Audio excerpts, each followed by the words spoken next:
Nico? Ek speel werklik plesier hier by LS Sports Silver Lakes. Ek het vir julle vandag wys wat ek hierdie Jeep gedoen het. So jy kan sien ons het die spek frontramme roofrek gefit.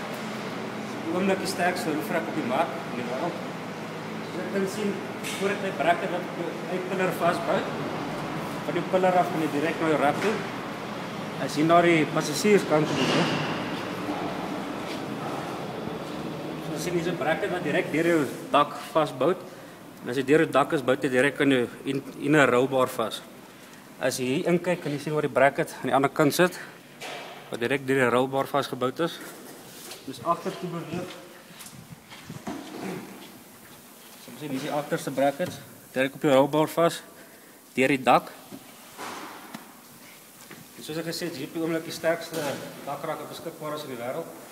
As jy ook op YouTube kan sien, aan Google verander Jeep roofrek, jy sien hierdie voertuig word met huiskraan opgestel waar ek heel dag al gehang het en geen probleme met die fiberglass canopy plaasgevind het nie.